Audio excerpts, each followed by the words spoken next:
परमेश्वरः गुरुर्साक्षात् परब्रह्मः तस्मै श्रीगुरुवे नमः।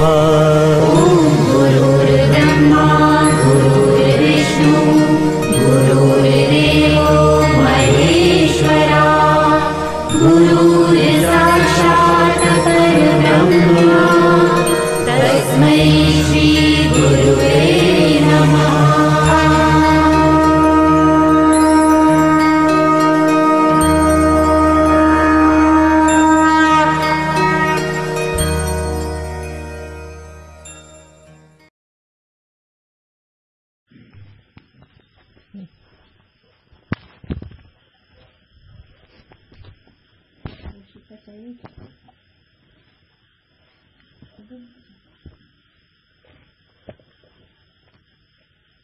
पुंडलिक वर्गारूढ़ श्रीमान तुकाराम सच्चिदानंद स्वामी महाराज ये शांति अनुसार साकुरे शिक्षा करने भगवान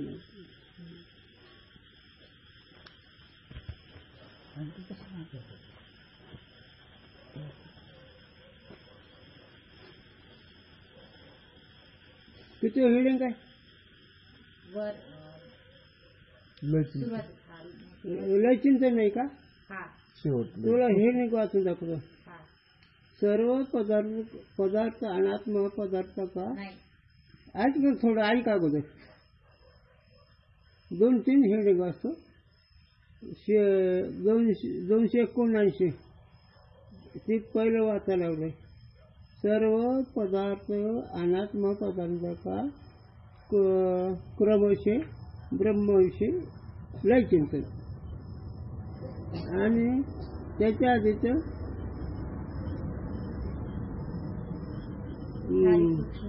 सारे सूक्ष्म सृष्टि की अपंचीकृत भूत रूपता हेच का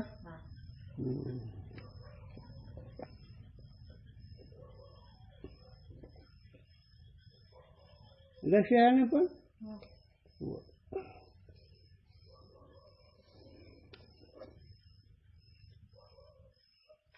लय चिंतन का संक्षिप्त ये क्रम है। स्थूल ब्रह्मांड सारा पंचीकृत भूतन का कार्य है। तहाँ जो पृथ्वी का कार्य है सो पृथ्वी स्वरूप है और जल का कार्य है जल स्वरूप है। या रीति से या वस्तु का जो कार्य सो ताका ही स्वरूप है। इस रीति से सारा स्थूल ब्रह्मांड पंचीकृत भूतन स्वरूप है। विषय असा लय चिंतन आहे। लय चिंतन सांगायचं कारण रात्री ऐकलं तुम्ही पण जाता जाता थोडीशी दिशा दाखवायची विषय कडे अगोदर सूक्ष्म विषय सांगितलं 5व्या तरंगामध्ये दृष्टांत सांगितले दृष्टीसृष्टीला सांगितलं पण त्या श्रोत्याला किंवा त्या शिष्याला किंवा त्या भक्ताला विषय कळला नसल्यामुळे तो उदास झाला आणि कळलं सद्गुरूला कळलं हा उदासा विषय कळला नाही म्हणून आता स्थूल रीतीने त्याला उपदेश करतात। याच्यावर गुरुजींची आठवण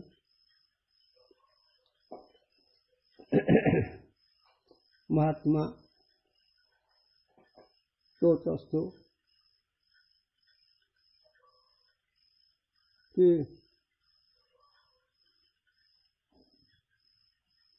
संपूर्ण जीवाचा अधिकार त्यांना कळत असतो तो महात्मा। मग त्यात शास्त्री पंडित सगळे आले असो ही मागच्या विषयाची दिशा दाखवून आजच्या विषयाकडे आपण येऊया। आता त्याला लय चिंतन सांगायचं आहे। लय चिंतन म्हणजे कार्य कारणरूप असतं हे सांगायचं. दुसऱ्या भाषेत सांगायचा विषय की मातीचा घट आहे ती माती रूपच होईल. कारण जे असतं ते कार्य, ज्या कारणाचं जे कार्य असतं ते कार्यात लीन होत असतं. तरंग हे पाण्यावरचे कार्य आहे, पण ते पाणी रूपच होतं. तसं हे संपूर्ण विराट, संपूर्ण ब्रह्मांड हे पंचमहाभूतात्मक आहे. या व्यतिरिक्त काही नाही. मग त्या सप्त पाताळी ते स्वर्ग आले. विराट हा जीवाच्या दृष्टीने ईश्वराचा स्थूल ध्येय करण्याकरता भाषा पद वापरतो. जसा हा तुमचं स्थूल ध्येय आहे प्रत्यक्ष, तसा ही पंचमहाभूतात्मक सृष्टी त्या ईश्वराचा विराट ध्येयामध्ये स्थूल ध्येय आपल्याकडचं. आणि हे दोन्ही एकच कक्षात आहेत. नाथ महाराज सांगतात, पिंड देह स्थिती ब्रह्मांडी पसरा. पिंड याला म्हणायचं, देह याला म्हणायचं. याच्यात जे काय असतात ते जगत झालं. म्हणून पंचमहाभूतात्मक ही सृष्टी आहे. आणि त्या सृष्टीत ज्या भूताचं जे कार्य आहे ते कार्य त्या भूतात लीन होतं. पृथ्वीचे कार्य घट आहे, माती आहे. आणि तसं स्थूल देह सुद्धा प्रत्येक भूताचे तत्व याच्यामध्ये आहेत. पंचमहाभूताचे तत्व या स्थूलामध्ये आहेत. आकाशाचे कोणते 5 आहेत, वायूचे 5 आहेत, अग्नीचे 5 आहेत, जलाचे 5 आहेत आणि पृथ्वीचे 5. आणि हे 5 5 5 25 ते तत्व शरीर सुटताना आपापल्या तत्वात लीन होतात. म्हणून लय चिंतन. मीठ पाणी रूपच होतं ना, कारण मीठ हे पाण्याचं कार्य आहे. तरंग पाण्याचं कार्य ते पाणी रूप होतं. आणि दगड, धोंडा, गाडगं, मडकं हे पृथ्वीचं कार्य म्हणून पृथ्वी रूप होतं. हे त्यानं सांगत. कारण लय चिंतन हे स्थूल सुरतेला आहे. स्थूल सुरता म्हणजे कळतंय पण अभ्यास होतो. कळण्याची बुद्धी आहे पण अभ्यास अभ्यास करण्याची सामग्री कमी आहे. ज्याच्याजवळ सामग्री ते अभ्यास करेल. म्हणून आता ग्रंथकर्त्यांनी विषय कसा लिहिलाय ते आपण बघू. या विषयाची तुम्हाला दिशा दाखवली.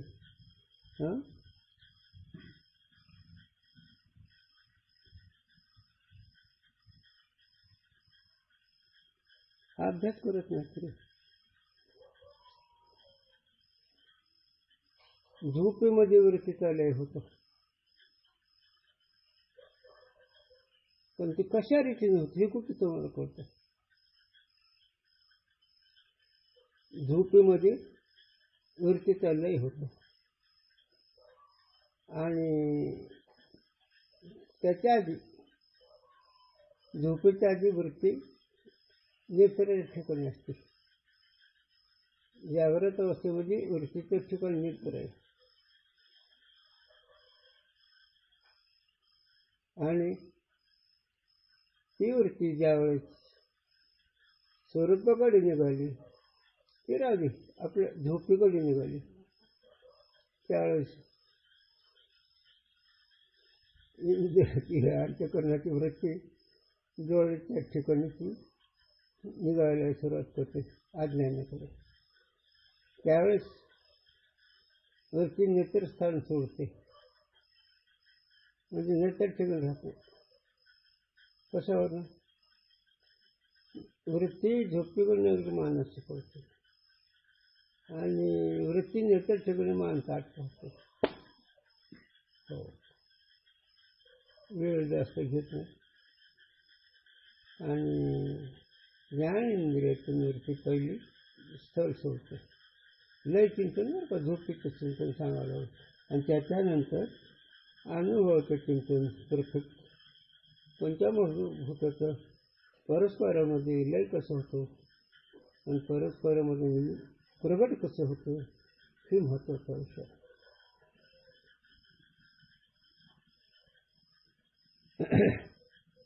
मग ज्यावेळेस वृत्ती ज्ञानेंद्रियातून निघते त्यावेळेस ज्ञानेंद्रियाचे व्यवहार घडत नाही.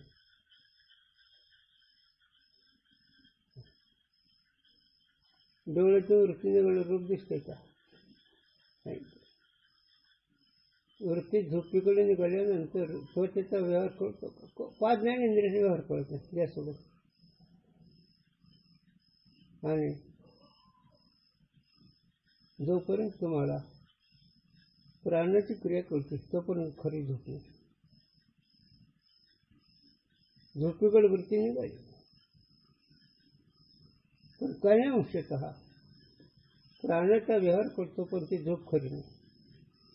काही आळस आल्यावरती स्थिर व्हायला लागेल, ही बरोबर आहे. पण श्वास कळतो तुम्हाला, पण त्यावरती तुम्हाला तर काहीच नाही. तुम्ही स्थूल सूक्ष्माच्या पलीकडे आत्मस्वरूपाने तुम्हाला देहाचा संबंध नाही, मनाचा संबंध नाही, जगाचा संबंध नाही. तुम्ही आपल्या स्वरूपात आहे. पण हे कळत नाही म्हणून वृत्तीच्या ठिकाणी अधिकार आणायचा आहे शास्त्राला. स्वरूप तुम्हाला कळले किंवा न कळे, स्वरूप आपल्या माहिती आहे. आत्मस्वरूप तुमचं स्वरूप म्हणजे आत्मा. आणि आत्मस्वरूप तुम्हाला कळलं तर आपल्या महिमेत आहे, नाही कळलं तर आपल्या महिमेत आहे. फक्त एवढंच, जर तुमचं स्वरूप कळलं तर तुम्हाला अखंड सुख मिळेल. जर नाही कळलं तर सुखात तुमची भेट नाही. तुमचं स्वरूप जोपर्यंत तुम्हाला कळत नाही तोपर्यंत तुमची सुखाची भेटच नाही. मोहामुळे तुम्हाला कुठेतरी सुख मानतात असं हा विषय सोडून द्या. एक दिशा सांगायला लागलो मी. आणि प्राणाची क्रिया जोपर्यंत तुम्हाला कळते, जोपर्यंत तुमचा श्वास कळतो तोपर्यंत वृत्ती पूर्ण पश्चिमच्या वाच्यामध्ये नाही. झोपेचं ठिकाण पश्चिमचे वाचा. 4 वाचा आहेत. पहिली परावाचा, दुसरी पश्चिमचे वाचा, तिसरी मध्यमा वाचा आणि चौथी वैखरी वाचा. अशा 4 वाचा आहेत. आणि ह्या 4 वाचामध्ये फिरणारा तो जीव आहे. आणि त्याच्यापेक्षा विचार केला तशी सगळं मनाचा आहे किंवा बुद्धीच्या वाचा तुम्ही वेगळे. फक्त ही वृत्तीच्या ठिकाणी योग्यता येण्याकरता अनेक साधनं निर्माण केले कळण्याकरता. स्वरूप केव्हा काही होतं. स्वरूपाबद्दल तुम्हाला अजिबात काही नाही.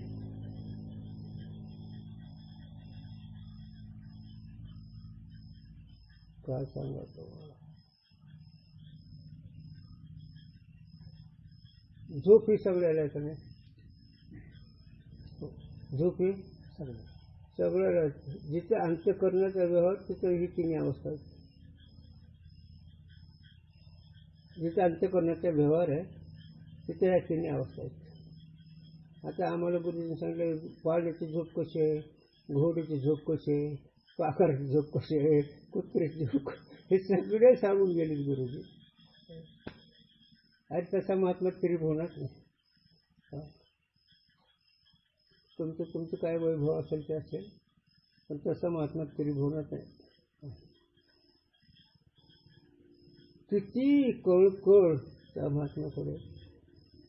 जेवणाचं ताट बाजूला ठेव होतो, एक साधं गेलं येते कसं काय करणार. मग आता वरती चाललंय आणि नंतर पंचमहा मोठा चालू ह्याचा विचार करू. आणि हे जर कळत तर तुम्हाला अनुभवाला लई सोपं आहे. वृत्तीचा लय जर कळला, वृत्ती ज्ञानेंद्रियातून प्राणातून कशी जाते. अगोदर ज्ञानेंद्रियातून वृत्ती निघते. ज्यावेळी तुमचा भोग संपतो, जो पण तुमचा भोग आहे तो पण भोग येत नाही. आणि तुमचा भोग संपतो तो ईश्वराला होतो. पंचमहाभूतात्मक पंचतत्व शब्द स्पर्श आहे ते तुमचं भोग्य आहे. आणि ते भोग्य जोपर्यंत आहे, जोपर्यंत त्या विषयाचा भोग आहे तो पण भोग नाही. आणि तुमचा त्या विषयाचा भोग संपला मग झोपले. आणि विषयाचा भोग याचा संपला देव ईश्वराला कळतो, तो नाही कळत. विषयाचा भोग संपतो, विषय बाजूला सरकतात, हे ईश्वराला कळतं, तो नाही कळत. लक्ष यायला लागलं का माझं? चांगलं ऐकेल तरी लई मग होऊ दे. म्हणून ज्ञानेंद्रियातून वृत्ती, कारण वृत्तीचं ठिकाण जागृत अवस्थेमध्ये डोळ्यात ठिकत आहे. म्हणजे आंधळ ही वृत्ती डोळ्यात ठिकाणी, कारण त्याचं मन ताटत असते ना, असं इकडे तिकडे बघते. डोळे इंद्रिय काही दोषाने गेलेत, पण वृत्ती तिथं असल्याशिवाय जागा नाही. आणि ज्यावेळेस वृत्ती पश्चंतीमध्ये येते, अरे अभ्यास करावा लागतो, याला ब्रह्मज्ञान अभ्यास करायचा आहे. विचार अभ्यासावर विचार, अभ्यास काय भाऊ नाही. साधूनी गुरु दावली वाटा येऊन विवेक तीर्थ तटा, त्याने दोन्ही बुद्धीच्या मळकटा सांडले. ज्यांनी गुरूंच्या विचाराने वागले, गुरूंनी सांगितलेलं मार्गाने चालू लागले, तर बुद्धीच्या ठिकाणी मळकटपणा आहे. आणि तो मळकटपणामध्ये कोणता सांगतो सांगू. त्याने दोन्ही बुद्धीच्या मळकटा सांगल्या, पण ज्याने गुरुच्या विचाराने वागतात ते गुरु दावली वाट, असं ज्ञानोबाराचं म्हणणं आहे. साधन जे सांगितलं गुरुनी, त्या साधनावर आरोग्य झाला. बुद्धीच्या ठिकाणचा मळ नव्हता दोष नाही, आणि मळ नव्हता दोष या शब्दाचा अर्थ. आणि मला आठवले तर बहुमुळे मन होते जे गादिले, बहुमुळे मन इतकं गंजून गेले, मळाने सुधरतच नाही. आणि त्या मोहाचं स्वरूप प्रथम मोह आहे, आणि मोह त्या मनाचा मळ आहे. म्हणून गुरुजींनी सांगा, सुटत नाही ते मोह, शिकू देत नाही तो माणूस. सुटत नाही तो मोह, आणि शिकू देत नाही तो. आणि ह्या बुद्धीच्या ठिकाणचा मळ, मनाच्या ठिकाणचा मळ. कोणाकोणा जवळ आहे, कोणाकोणा जवळ आहे. हे बुद्धीचे ठिकाणचा मळ कोणाकडे आहे, कोणाकडे नाही. बघा, दोन पुरुषाकडे नाही, एक महात्मा जीवनमुक्त आणि एक खरा साधक. साधकाला मळ आहे पण तो काढावा लागलाय. आणि महात्मा पण मळ काढतात, महात्मा काढतात आणि याला काढावा लागतो. काय का नाही. गुरु दाविले त्याने येऊन विवेक तटा, विवेक रूपी तटाला आला. नदीचे दोन तट आहेत, एक अज्ञानाची तट आहे आणि एक ज्ञानाची तट आहे आणि म्हणजे विषयरूपी वासनेचं पाणी. विषयरूपी वासनेचं पाणी खळं खळं खळं खळं वाहतं आणि ज्याच्याजवळ वासनाच त्यालाही कळत. ज्याच्याजवळ वासनाच त्याला काय करायचं? कोणाकडे वासनायचं आहे ना? जे स्वरूपाने बघतात त्यांच्याकडे नाही. होय, त्यांच्याकडे वासना हे ना. तर आईची वही सांगतो तुम्हाला, गणेश सोडू बरं का. पण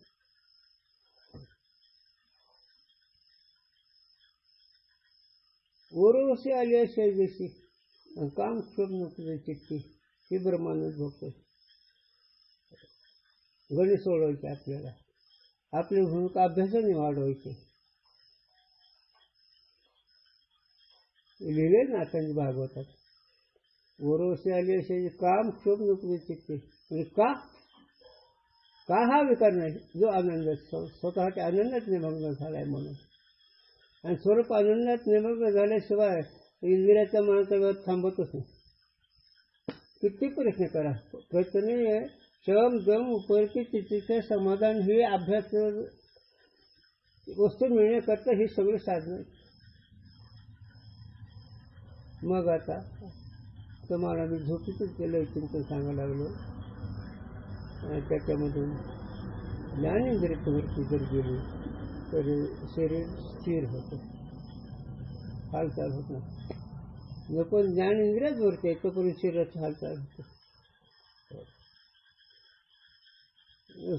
त्याला पुढं तर खूप समोर विषय आला माझा, पण वेळ जाईल. जोपर्यंत तुम्हाला थंडी कळते, जोपर्यंत तुमच्या अंगावर मासा बसल्या जाईल तोपर्यंत वरती ज्ञानेंद्रियाचं आहे. आणि ज्यावेळेस हे कळत नाही त्यावेळेस ज्ञानेंद्रिय पुढे गेले. वरती चालू आहे का नाही, वरती चालली खाली अज्ञानाकडे. आणि जोपर्यंत तरी ह्याला विचार करावाच लागतो, अभ्यास करावाच लागतो. याचा परमार्थाचा अभ्यास करावाच लागतो. मग ते विचार करा, लय चिंतन करा, ध्यान करा. ठीक आहे. ज्यावेळेस प्राणशी श्वासामध्ये वृत्ती मिसळते तिथं मला कळत नाही, ती इतकी क्रिया घडते.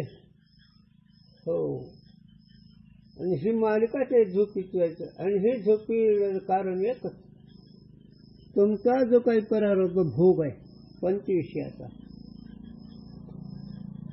त्यामुळे जागृतीमध्ये पंचविषय कळतात ना, शब्द स्पर्श रूप रसगंध, हे पंचविषय भोग्य आहे तुमचे अज्ञान दशेमध्ये.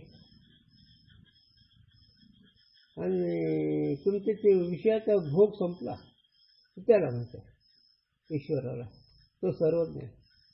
तुम्हाला विषयाचा भोग कधी संपतो हे कळत नाही, आणि विषयाचा भोग केव्हा होतो हे कळत नाही, आणि विषयाची प्राप्ती कधी होईल हे कळत नाही. गमत आहे का नाही? विचारण चालू आहे ना का हा विषय अनुभव आहे का नाही? वृत्तीची विचाराची जागृती नाही का अनुभव नाही? अनुभव पण वृत्तीची विचाराची जागृती नाही म्हणून कळत नाही. आणि साधक हे सतत जागा असतात, साधक त्या अभ्यासावर जागा असतो. आणि साधू सगळ्याचं पलीकडे खऱ्या जागृतीवर असतो. जगजोगी जगजोगी जाग जाग बोलते, कारण जगजोगी जागा झालेले आहेत. स्वरूप आनंदामध्ये जागृत आहेत ते. स्वरूप आनंदाच्या ज्ञानात चोऱ्या उन्मळीमध्ये जागृत ही त्यांची खरी जागृती. आणखी जागृती तुम्हाला मिळवायची, आणखी मिळते बरं का.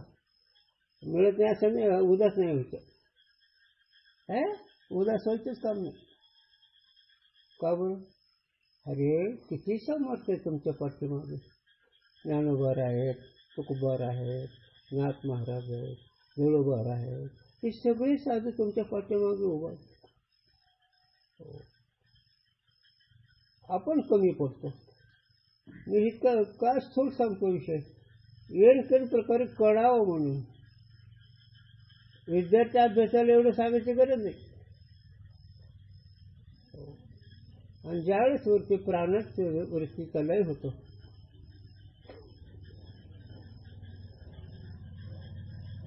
त्यावेळेस श्वास जोपर्यंत करतो, श्वास करतो बरं का, तोपर्यंत तुम्हाला कर्म इंद्रियाने ज्ञान इंद्रियाचं संपलं आणि तिथं झालं निवांत झोपे नाही गेले, प्राणच क्रिया करते आणि प्राणाची क्रिया ज्यावेळेस संपेल त्यावेळेस ती वृत्ती अंतःकरण, त्याची अंतःकरण त्याची अवस्था झोपीची पश्यंती म्हणजे हृदयाच्या ठिकाणी. ज्ञानी महात्मा साधक ही तुरी अवस्था बघतो, त्याची वाटे परा न आम्ही त्या ठिकाणी त्याच्यावरती स्थिर होतो. लय चिंतन सांगायला लागलं, तुमची वृत्ती स्थिर झालेली होती त्यावेळेस तुम्ही पश्चंतीमध्ये येत, आणि ज्यावेळेस तुमची वृत्ती स्थिर झालेली कळून त्यावेळेस तुम्ही परीमध्ये येत. आणि परा हे नागेचं स्थान आहे, कळतंय ना. हां, त्यामुळे स्थळ माहीत नाही, पण आज योग आला खूप महत्त्वाचा विषय. आज हे विषय पूर्णच नाही रे वेळे हो, अभ्यासाचा जो सुख स्वरूप करायचा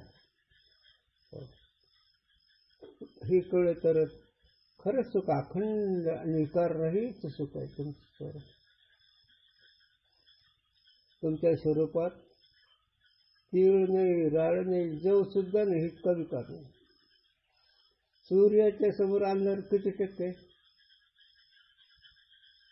सूर्याच्या समोर किती टक्के अंधार आहे? शक्यच नाही. तसं सूर्यावस्थेमध्ये गेल्यानंतर कुठला दोषच नाही, पण प्राप्तिपूर्वक निषेध असावा. शब्दाने निषेध नको. प्राप्तिपूर्वक निषेध म्हणजे वृत्तीने अनुभव घेतल्यानंतर वृत्तीचे ठिकाणचे दोष जातो, ह्याला प्राप्तिपूर्वक निषेध म्हणावं. शब्दाच्या ज्ञानाने निषेध होतो ते खरं नसतो. ठीक ना. गुरुजीने सांगा हात कावा देवतो माणूस तृप्ती झाल्यावरच की, तसं वृत्ती कावा निवृत्त होती आनंद मिळाला. इकडे तृप्ती झाली साधने सरीची अपेक्षा, तृप्ती झालं जेवण झालं आपोआप हात धुतो. साधने संपले ना, खाणं चव संपली, हाताचा संपला, जीव तृप्ती. तसं वृत्ती स्वरूपानंदात निमग्न झाली, त्याचे आम्ही खूप सांगतो पर्यायाने. स्वरूपानंदामध्ये वृत्ती त्याची निमग्न झाली त्याला विसर आहे. मी अभ्यास करतो ही सुद्धा तिथं विसरतो. सुखामध्ये विसर आहे, बाकीच्यामध्ये जागृत आहे वृत्तीची, पण सुखात झोपेची विसर आहे की नाही? आहे ना, झोपेची विसर आहे का नाही? तर नाता आहे एखाद्या समोर, विषय समोर आहे, साध्या झोपेत जर नाही तर स्वरूप स्थितीमध्ये काय असेल वेळ, काय गरज आहे गाडी त्याच्या वस्तू हे हा विषय. शास्त्र पाठ करून हा विषय नाही, शास्त्र पाठ करायचं कळण्याचं. आणि ज्यावेळेस श्वासाची क्रिया कळत नाही त्यावेळेस पोट होते.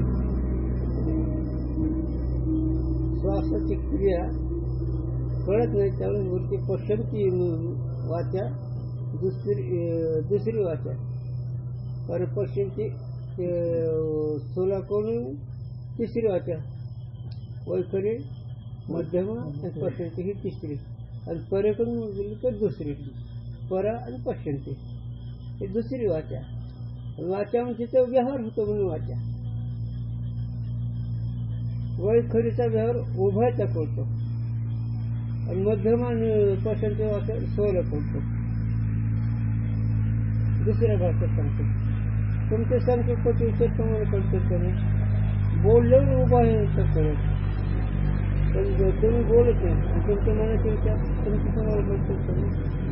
कसं पश्चिमची जी वाचा तिथे वरती स्थिर होते आणि तिथे जी कळते तुम्हाला है ना, तिथे जे कळते तिथे ईश्वरी प्रेरणा. मी सुखाने झोपलो होतो, काही कळत नाही. ईश्वरी प्रेरणा तिथे, ईश्वर कळतो तिथे, ईश्वर जागा करतो मला. आणि हे जसं ज्ञानेंद्रियतून कर्मेंद्रियतून प्राणातून ईश्वरची निघते, तसा हा साधक किंवा पंचमाहूत याच्यातून विचाराने हे कसं आहे कळतं, हे कसं आहे कळतं. आता पृथ्वीचा लय कशाचा आहे? पाण्यात. पाण्याचा लय कशाचा आहे? अग्नीत. अग्नीचा लय कशाचा आहे? वायूत. वायूचा लय कशाचा आहे? आकाशात. आकाशाचा लय कशाचा आहे? अज्ञानात. तर अज्ञानाचं कार्य हे आकाश जरी जर तर अज्ञानाचं कार्य आहे. कारण आकाश हे पहिलं होतं कारण करून. अज्ञानाचं पहिलं कार्य आकाश आहे, दुसरं कार्य वायू आहे, तिसरं कार्य अग्नी आहे, चौथं कार्य जल आहे, आणि पाचवं कार्य पृथ्वी आहे. आणि ते जसं पंचकरण हां तसे हे पंचकरण स्थूल हे पंचकरण होतात 25 तत्व. आणि याच्यामध्ये अंतःकरण शुद्ध सत्व गुणात असल्यामुळे ज्ञानाच्या संबंधाने तुम्हाला ह्या इंद्रियाचा मनाचा व्यवहार करतो. तुमच्या ज्ञानाने मन अधिक इंद्रिय व्यवहार करतात. ज्ञान जर नसेल व्यवहार होतो नाही. मग आता तिलाही चिंतन असं जर तुम्ही घरी लक्षात घेतलं तरी त्याच्यापेक्षा सुंदर संतुलन त्याच्यापेक्षा ओम हा ध्वनी नाभिस्थानापासून निर्माण होतो. आणि नाभिस्थानापासून ओम हा ध्वनी वायुतत्वाने निघतो. आणि पश्चंतीमध्ये आल्यानंतर काही विषय अवघड व्हायला लागला का रे? विषय अवघड होतो का रे? विषय अवघड होतो का? ते आमचे गुरुजी विचारायचे असे.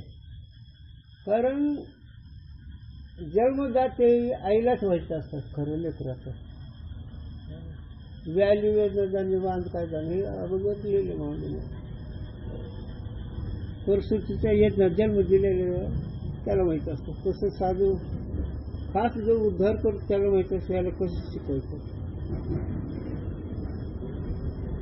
नाही तर बाकीचे शब्द ज्यांनी सांगून जाते तसं नसतं.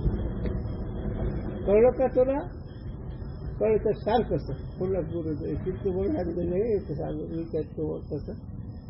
तुला कळलं ना? सांग कसं कळलं ते. जर नाही कळलं तरी कुठं पण सांगणार. त्यांनी कळलेलं होत म्हणावं लागत होतं. आणि त्यांनी कळलेलं जसाला तसा विषय जर सांगितला काय त्यांच्या आनंदाचे वर्तवायचे फार वर्तवायचे. हो इतका आनंद व्हायचे त्यांच्यावरती कळलेलं. त्यांनी सांगितलेला विषय कळला जर सांगितला खूप आनंद होता त्यांना. म्हणून आम्ही गेले सुखी मला विठ्ठल विठ्ठल होते. खरे साधू तुमच्या व्यवहाराला सुखी नाहीत. तुम्ही कृतार्थ होत चालू ह्याने आनंद आहे. तुम्ही तत्वनिष्ठ होत चालू ह्याने आनंद आहे. आम्ही गेले सुखी म्हणा विठ्ठल आम्ही कशाने सुख आहेत? हां व्यवहाराला नाही. एक लोक तुमचा मोह जाण्याकरता ती आहे. व्यवहार जो आहे तुमचा काय असेल तो त्याच्यावरचा मोह जाण्याकरता सद्भावना होण्याकरता भिकाऱ्याला घालायची. दान जोगी ब्राह्मण फकीर गोसाई याला दान करायचं आणि अर्पण श्री गुरुला करायचं. ते नुसतं ऐकून जायचं, काय कोण करते जे त्याला म्हणते. आणि गुरु त्या योग्यतेच असायला लागतो. गुरुला सगळं अर्पण करायचं फुकट नाही. त्या गुरुने त्याचा उद्धार केलाच पाहिजे. सद्गुरु तोच जाण, जो सांगे अपरोक्ष ज्ञान, असा श्री गुरु. असो का मी ही पृथ्वीवर फिरतो, त्याचं कारण की ही पश्यंतीमध्ये वृत्ती स्थिर झाल्यावर आहे का नाही, आणि तिथलं जर कळलं तर मग तुम्ही खरे परमार्थ. त्या तिन्ही अवस्थेला जर ओळखलं, ओळखतात रे, ओळखतात मी. कोणत्या अवस्था कळत नाही, अवस्थेने जाणं वाटतं नाही. झोप गेली, स्वप्न येईल, स्वप्न गेले जागृती येईल, जागृती येईल, हे असे आवक जावक आहे नाही. तुमचं आवक जावक आहे का? तुमचं आवक जावक आहे का? तुम्ही येतात जातात का? म्हणजे अवस्था बुद्धीच्या येतात जातात, तुमचं कुठं? ही वृत्ती जरी स्थिर केली तर ज्ञानाने तिला ओळखायचं. वृत्ती लयचिंतनाने वृत्ती स्थिर होते आणि ती स्थिर झालेल्या वृत्तीला ओळखतं. लयचिंतनाने वृत्ती स्थिर होते ना, आणि वृत्ती स्थिर झाल्यावर स्वरूपाचा अनुभव येतो. चंचल चित्तामध्ये येत नाही. चंचल चित्तामध्ये येते का जेवण? नाही झालं. चित्त स्थिर झालं तरच हे अनुभव येतो. आणि हे सगळे साधनं एक स्थिर करायचे आणि एक आज्ञा नाहीसे करायचे. 4 वेळ 6 शास्त्र 8 पुराण जे काय अधिकार परत साधनं सांगितले ते साधनं दोष निवृत्तीचे, वस्तू प्राप्तीचे नाही. ऐका कसं आहे हे. मग आता हे वरती चाललंय म्हणून आचार्य सांगतात रविदत्ताला. रविदत्त त्यांचा शिष्य आद्य गुरु शंकराचार्याचा.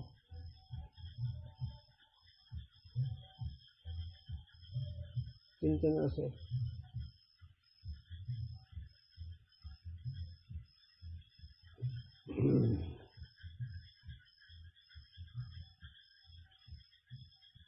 सांगतो मी, ते वाक्य लक्ष आहे ना.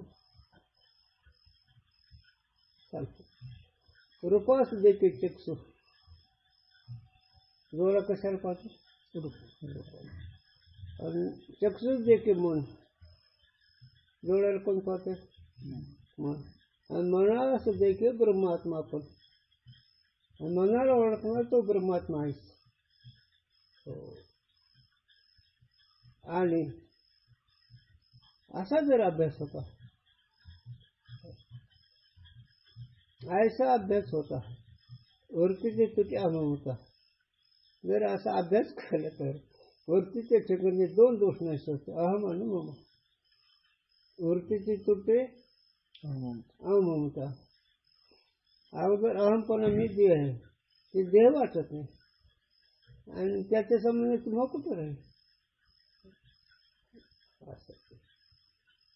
वृत्ती तुटे अहममता.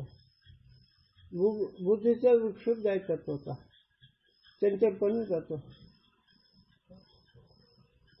असं म्हणून वृत्तीचा लय होतो, त्या वृत्तीला जाणणारा तू आहेस, आणि वृत्तीचं उत्थान होतं ते बी तू जाणणार आहेस. वृत्ती स्थिर झाली तरी त्याच्याने तू त्याला ओळखतो. ती ज्ञान स्वरूप आत्मस्वरूप आहे, हे तुझं स्वरूप आहे. आणि वृत्ती स्थिर इंद्रियाकडे येऊ लागली तरी त्यात तो ओळखतो, आणि वृत्ती स्थिर झाली अभ्यासाने तरी त्यात तो ओळखतो. त्याला वृत्तीचा संबंध फक्त त्या वृत्तीलाच स्वरूप कळून जायचं. स्वरूपाला काही गरज नाही. वृत्ती सुख दुःख कोणाला? सुख दुःख कोणाला? अंतःकरणाला. सुख दुःख कोणाला? अंतःकरणाला. आहे का नाही?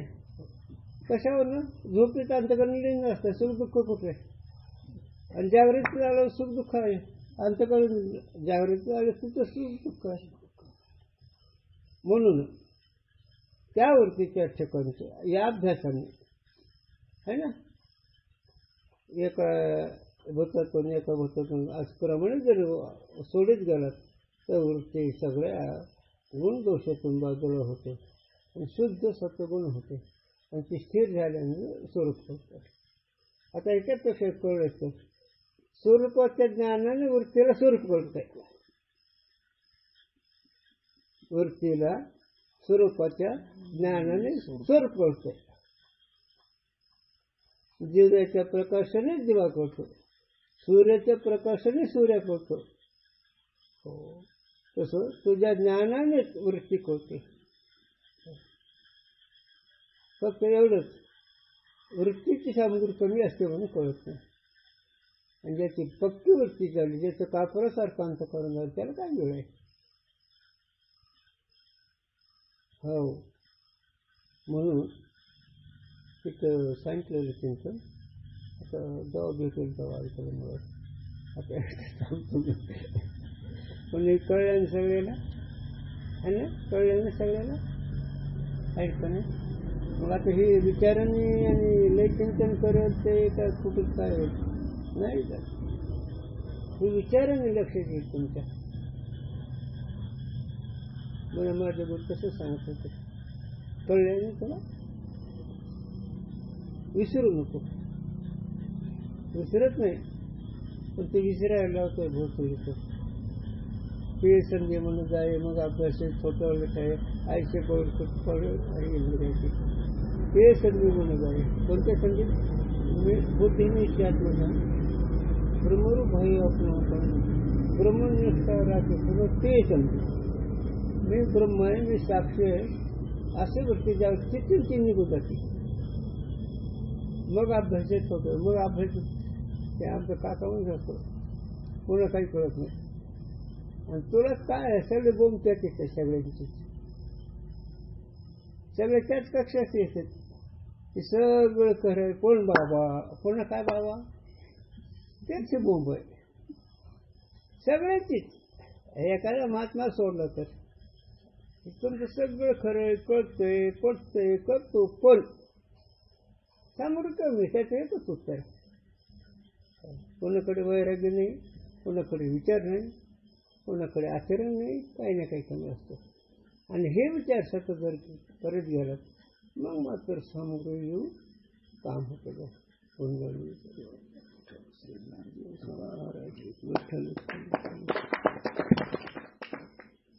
बाबा सूक्ष्मामध्ये नामरूपातून संकल्पात, संकल्पातून परिणामामध्ये, परिणामामध्ये म्हणजे त्याच्या खाली अंतःकरणात डायरेक्ट संपतो.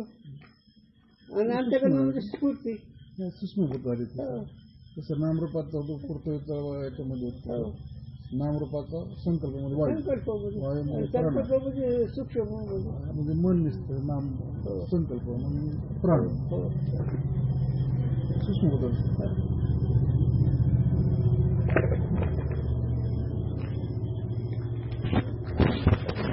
असं अभ्यासाचं चिंतन, आध्यात्मिक चिंतन